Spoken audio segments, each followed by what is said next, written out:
Hello and welcome along to the latest edition of the RacingNews365.com Formula One podcast. My name is Michael Butterworth and I'm joined as ever by Dieter Rencken, Editorial Director of RacingNews365. Dieter, welcome to the show. It's Sunday evening in Mexico. You've just been there on site for us as usual for the Mexico City Grand Prix. And I've never been to the race in Mexico, but it always looks like a fantastic occasion, fantastic atmosphere, packed to the rafters as we've seen all year. What's it been like on the ground? Absolutely. I mean, Alejandro Soberon, the promoter, very, very experienced entertainment mogul. He tells me that his company, Assessor, runs 3,000 entertainment events per year. And they've done everything from Rolling Stones concerts through Paul McCartney, Grand Prix, you name it. And, it really shows they are showmen. They really go out of their way to put on a fantastic show. You saw the razzmatazz pre-start, the works. And, it's just an incredible event. It's not a Grand Prix. It's actually, in every sense, an event. Well, the spectacle was certainly a sight to behold. Unfortunately, the quality of the racing was maybe not at the standard of the admittedly very high standard that we've seen so far this year. Perhaps one for the purist, but Max Verstappen will certainly remember it very, very well indeed. Took his 14th win of the season. That's the record for the number of Grand Prix victories in a single season.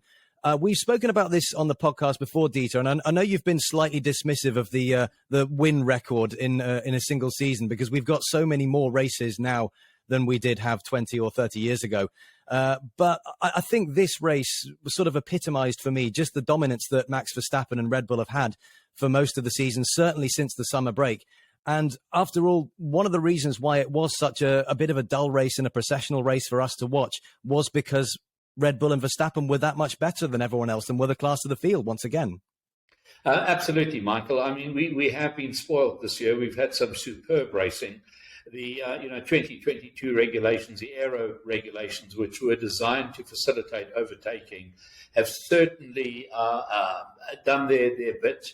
We've had some very close racing, and unfortunately, when you have 22 races over a year, not everyone can be a blockbuster.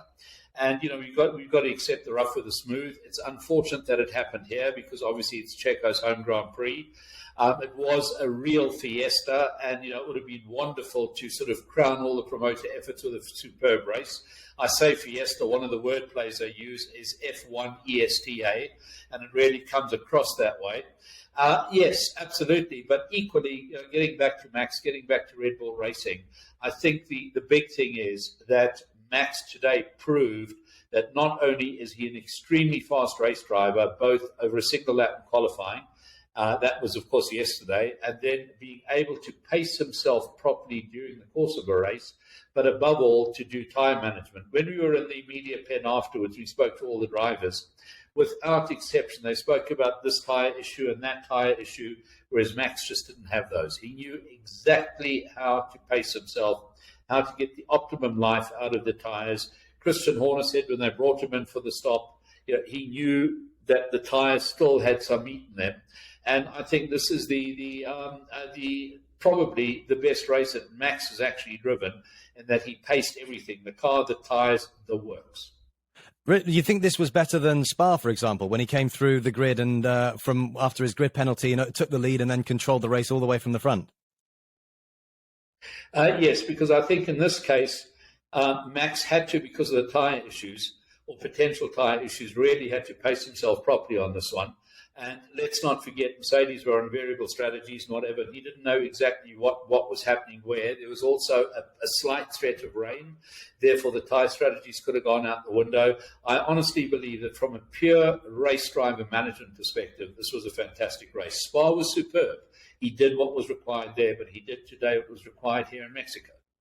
Yeah, it's worth noting as well, this is the first time since Mexico returned to the F1 calendar in 2015. This is actually the first time that we've not had a safety car in the middle of the race. And I wonder if at the beginning of the race, especially some of those drivers starting on the soft tyres were gambling on a safety car, maybe around the lap 10, 15, 20 mark, just so that they could then make a cheap pit stop. There was that, and I think there was also the threat of rain. I mean, we constantly heard we've had rain almost every day this weekend. It's been peculiar rain. We're almost in the tropics. So when you have rain, it's not a massive storm, but the drops themselves are pretty big. And because of that, I think the people were expecting rain as well, so they sort of decided to, rather than go on a hard tyre, because in that case you'd actually squander your opportunity if you had to stop. So I think there were various factors that came into play. Plus, of course, the track is very, very, very slippery. The cars also lose downforce because of the thin air at this altitude. So because of that, I think it was a real time management race, and that's where Max came out tops. Well, one of the interesting features of the race that I noticed was that Ferrari have been out of sorts really sort of all weekend. Mercedes were noticeably quicker. It was Mercedes really taking the fight to Verstappen and Red Bull on Sunday. Carlos Sainz and Charles Leclerc finished 5th and 6th. They finished about a minute behind Verstappen. And that's about as far off the front as I think I've seen Ferrari all season long. We saw, especially during the race, Leclerc again had trouble over the curbs at turn 8. We saw that in practice and in qualifying as well. If you were Ferrari, would you be worried? I know we've only got 2 races left this year and the championships have both already been decided, but would you be worried by this lack of pace here at Mexico? Or is this just a bit of an outlier? Well, we asked Christian Horner this, and he said that he thought that this was potentially a matter of, the car being circuit specific. He had no doubt that they should be better in Brazil and Abu Dhabi. I think that equally, this race seemed to have come to Mercedes, whereas if we go back a week in Austin, that wasn't the case. So I think all in, if you have a look at it, all over the full weekend, I think that Ferrari just suffered because of the circuit characteristics, etc. Whereas Mercedes were able to sort of make hay. And I think that this is one of the characteristics of this year, if I could call it that there are certain circuit-specific matters. And we've seen it all the way through the season, with the exception of Red Bull. They seem to be superb everywhere. But all the rest have had circuits where they've just been able to handle it a bit better than the rest, and then they sort of lose out a bit the following fortnight or thereabouts. So I think that that's the case here. Could Ferrari lose second place in the championship? Yes, indeed they could. And I think this is very concerning for the team, because not only does it affect prize money, but obviously it affects their standing as one of these sort of grand teams of Formula One. So I think they'll be doing everything in a fortnight in Sao Paulo to prevent being beaten by Mercedes, and then again in Abu Dhabi. And I think that sets us up for a thrilling final 2 races. Yes, the championships are decided. Great. But at least let's let them fight it out for second and third. Yeah, there would need to be about a 40-point swing from Mercedes to Ferrari over the next 2 races, which on current form, even if Ferrari are the 3rd fastest team and Mercedes are the 2nd fastest, unless we have any sort of unreliability or any retirements, you'd think would be a little bit too much for Mercedes to overhaul. But another driver who rolled back the years a bit, especially in the closing stages, was Daniel Ricciardo. He went long into the race on his medium tyres. He had a later stop than a lot of the other drivers onto soft tyres. And it was really reminiscent of the Ricciardo of old, of 2017, 2018, last of the late breakers. He managed to finish 7th, which is his 2nd highest position this year, despite taking a 10-second penalty for nerfing off Yuki Tsunoda. Should others have tried that? Because George Russell, during the race, he was saying that his tyres were fine, that he wanted to hold on a bit longer and go to softs at the end, whereas, in fact, he and Hamilton, they both went onto the hard tyres and they both ended up complaining about the hard tyres. So should other drivers have maybe taken that gamble that Ricciardo took? Should they have? I think, as I said at the beginning, that the time management here was absolutely crucial. And frankly, nobody really knew which way to go. Let's not forget that we had the tyre test in FP2 on Friday. The circuit has been very slippery. It's taken time to rubber itself in. There's been this constant threat of some form of wet weather running. And because of that, I think that it was honestly a gamble for most drivers. Yes, in retrospect, some come looking like heroes, others like zeros. But I think that was the nature of this particular Grand Prix, that it was very, very, very difficult to work out a strategy that was going to stick under whatever conditions. And talking about Ricciardo and McLaren more generally, this was crucial for them in their battle for 4th place in the championship with Alpine. And as much as Ricciardo and also Lando Norris finished in the points as well, so it was a double points finish for McLaren. But it could have been a lot better for Alpine. But Fernando Alonso, again, he's had very, very bad luck with reliability, seemingly all season long. He retired again today, and he was very, very unhappy about that. We saw him shaking his fist in frustration as he clambered out of his Alpine. And this could be crucial in the battle for fourth place, because Alpine are only 7 points ahead of McLaren now. Every point counts. And I felt this could be pivotal, and McLaren definitely have a chance of overhauling Alpine in the battle for fourth. Absolutely, and I think again this comes back to what I'd said earlier on, Michael. That from here on in, forget the championships which have been won. The intrigue will lie second, third, fourth, and fifth, etc. And this is really setting us up for two fantastic races, because they're going to go for it, hammer and tongs, all four teams. So Ferrari versus Mercedes, and equally Alpine versus McLaren. The one thing I will say is that Fernando was extremely upset when I spoke to him after the race. And he pointed out that he'd lost about 60 points already. He spoke about issues in about 50% of the races this year. He was very unhappy. And then I said to him, "Are you counting down to the end of the year?" And he said, "Oh, yes." He said, "I'm going to give it everything I can for two races. Have a celebration with the team, and then that's it." So he's really got to a stage where he just wants to get out of Alpine ASAP. It's that simple. Well, if we turn our attention to off-track matters now, there's been an intriguing story developing just in the last couple of days. Max Verstappen, it was revealed, would be boycotting any interviews from Sky Sports. That was revealed a day or two ago. He's unhappy with some comments that Ted Kravitz made, where he alleged that Lewis Hamilton was robbed of the 2021 championship. It's subsequently been revealed, well, we know on the grid, Martin Brundle didn't even try to talk to Adrian Newey. Christian Horner hasn't been interviewed by Sky. This is a bit of a developing story, especially just in the last day on Sunday. Dieter, I know you've had your ear to the ground on this. What's the latest? Well, basically, if I can just go back to last night, Saturday night, I picked up that this was happening, so I went to go and check it out with Red Bull. They confirmed that Max had said that he was not going to talk to Sky, all Sky, so Sky UK, Sky F1 as they call it, which is the British channel, Sky Germany and Sky Italia, basically on the basis that by boycotting only Sky Sport UK, they would actually not achieve the objective, because all they would do is get the sound bites from either the Italian or the German broadcasters. So it was decided to extend it to all three. At that stage, I did ask a question about Christian Horner and the others, and basically I was told that they'd wait and see. And this morning it was then confirmed that it applied to the entire team. Nobody would speak to them. There were some snippets on television today on Sky, but they'd actually been obtained from F1 TV, so the commercial rights broadcaster. And apparently there's some sort of deal that Sky have access to that footage. So there was some, but it was literally fairly bland, sort of vanilla, normal, how did it go, Max, that sort of stuff.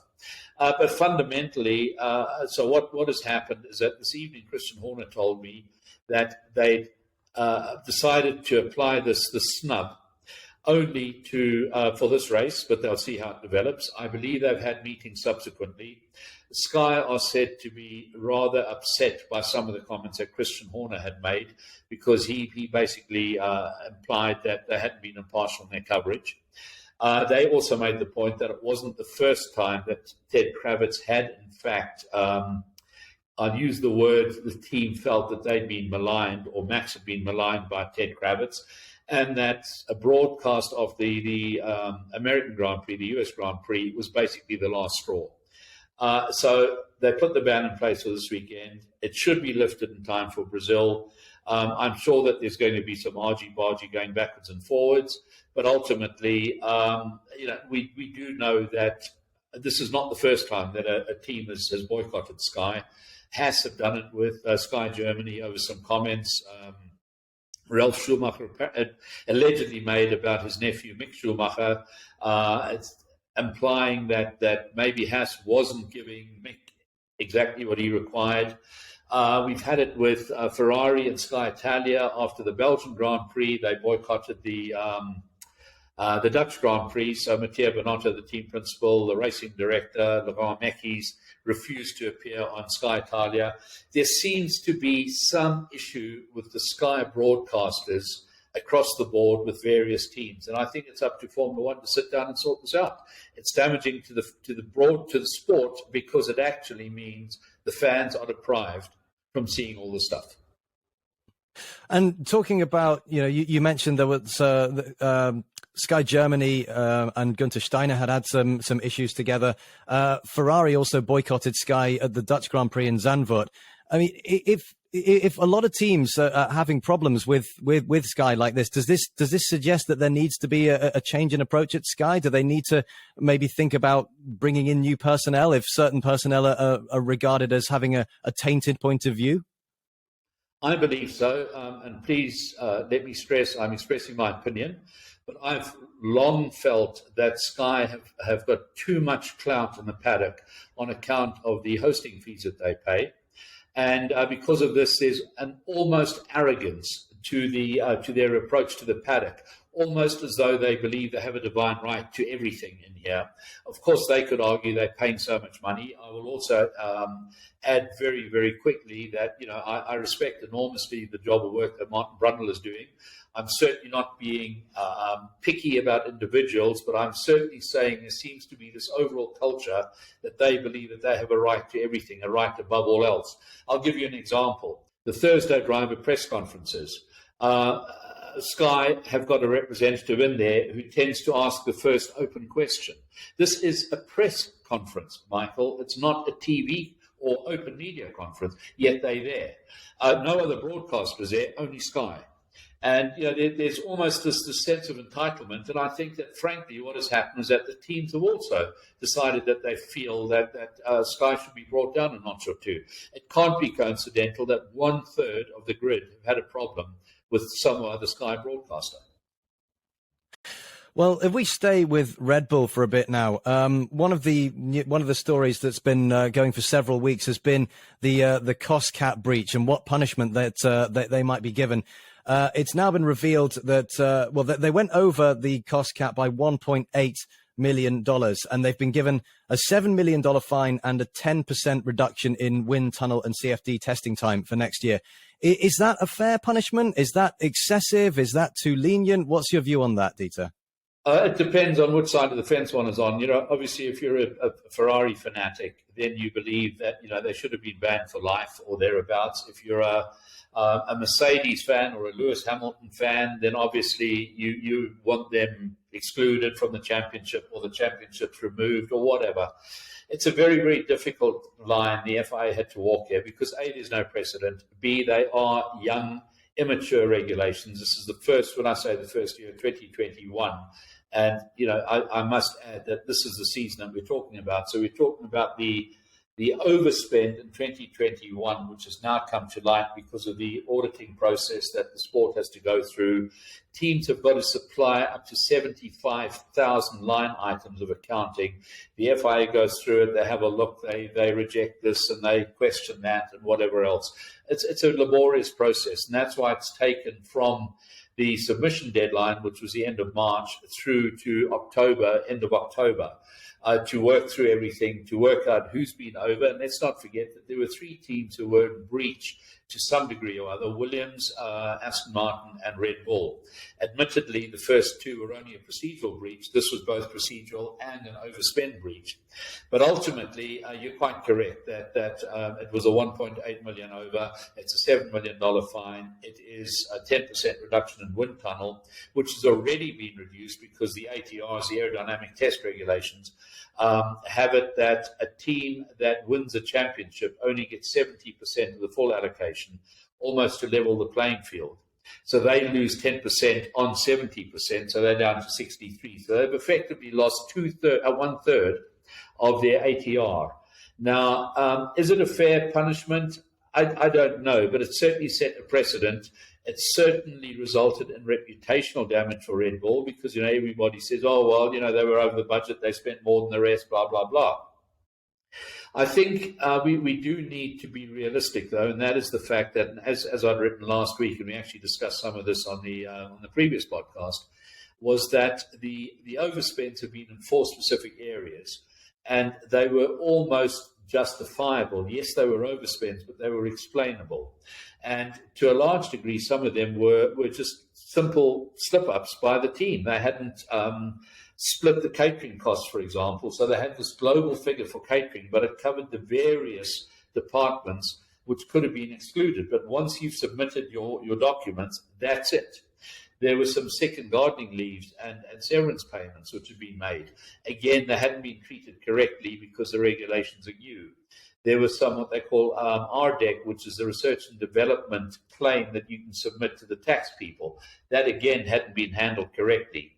When we come down to the final figure, it was about 400,000 that they were over the cap. That was unexplainable. Now, again, we can turn around and say they were over the cap. Yes, they were, which is also why they accepted this agreed breach with the FIA, where they said, right, we put our hands up. Yes, we're by that. We did overspend. These are the reasons why, but we accept that we did, and that's it. I don't believe the team cheated. I do believe that they pushed things to the limit. And as a driver who pushes his braking to the limit sometimes goes over the limit, I think that's what happened here.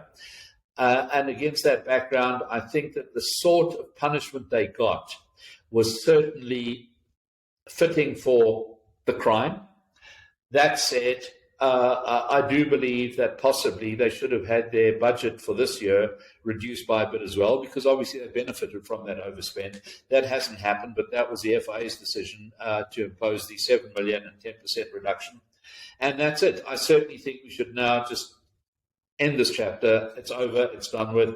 They go and pay their fine. They lose their wind tunnel time. Over. And let's hope that next year nobody is in breach.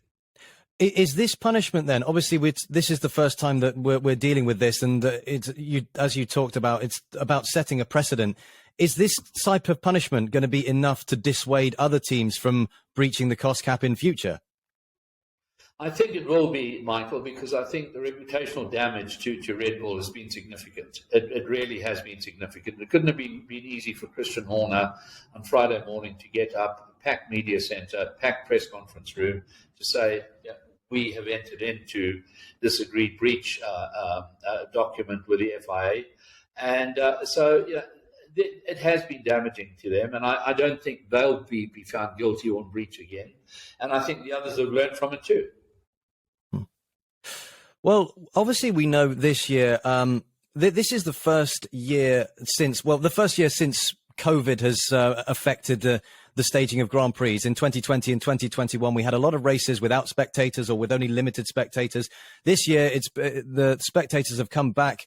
We've had packed grandstands at every race. Formula One has never really been as popular as it is at the moment. And the increased popularity of the sport in recent years also means an increased amount of people in the paddock. And that was an issue that was brought up by some of the drivers this weekend. Pierre Gasly notably said that he discovered that his rucksack that he'd been wearing on the way to the paddock had actually been opened by somebody without him even noticing. Several of the other drivers, Charles Leclerc, Carlos Sainz, Lando Norris, Daniel Ricciardo, all voicing concerns about the increased number of people in the paddock. And that obviously brings up various security and safety issues as well. The FIA have said that they are investigating this. What action needs to be taken here? Well, I think, if we have a look at the so-called investigation, I think it's more of a sort of standard review that they do, and part of that will be looking into the paddock and the side effects thereof. We talk about the packed grandstands. Yes, great. Let's have the grandstands packed to the rafters. No problem, provided all fans are treated properly. The toilet facilities, the catering facilities, whatever is there. So we do need to ensure that we have facilities that are commensurate with the crowd that's arriving. But for the rest, let's pack in as many as we can, as many people as would like to appreciate and watch the sport. The paddock, of course, is a separate issue. It's not an open area, and therefore it's dependent upon a pass. You do need to have your pass to get into there. And all these people that were there somehow on a pass. And Formula One controls the passes. Now, people say, the teams have got more guests. Well, maybe they do, but ultimately they've been given the passes by Formula One, which is how the guests got in there. I do believe that some of the pass holders had paid for passes because Formula One have got to deal with a company called F1 Experiences, and they sell all sorts of privileged access. This, of course, has led to another issue where the fans are saying, well, I've paid an awful lot of money to be here, either as a sponsor or to go and buy this access, and I demand Max Verstappen's autograph or Lewis Hamilton's autograph or whatever. And they've started becoming very disrespectful, packing them. I mean, I've seen 10, 20 deep around drivers, and the drivers can't move. And, one of the FIA officials said to me that they were concerned that there could be some safety ramifications because it's starting to interfere with the driver preparation for the race. Daniel Ricciardo last night said that he wouldn't like to imply that our sport was more demanding than any other. But he said that if the frame of mind is not there, there could be consequences. And, I'm certainly not suggesting that he says, well, you're going to crash. But equally, if the tennis players at Wimbledon are thronged, and if their frame of mind isn't right there, the chances of them breaking a leg or something in an accident are obviously a lot less than they are in a Formula One car. So there are all these ramifications. I have subsequently heard from Formula One. They have said that they started reviewing the situation in Miami because we had a similar situation in Miami. We have it here. People are rather concerned about Brazil because that's an even smaller paddock. So there are concerns that are being addressed. The FIA is certainly reviewing the matter. Formula One is aware of it. I think what we'll see going forward is that the number of passes will be restricted in line with the overall paddock space. I go to Silverstone, and you can stand at one end of Silverstone, you need binoculars to see the guy standing at the other end, because the paddock is just that big. Whereas here, the paddock is a lot shorter, it's a lot narrower, and so you just have this thronging, and I think that there were just too many passes issued for this. I have no doubt that there will be less paddock passes in future. Yes, absolutely. Well, we're coming to the end of the podcast now, but you alluded to Brazil. That's the next race in a couple of weeks at Interlagos. A fantastic track, usually throws up some brilliant racing. We've had some endless drama there in the past. Lots of changeable weather conditions, lots of possibilities for safety cars. What are you expecting to see at Interlagos, Dieter? Well, first of all, the one thing that we mustn't forget is that it will be a sprint race. Yeah, of course.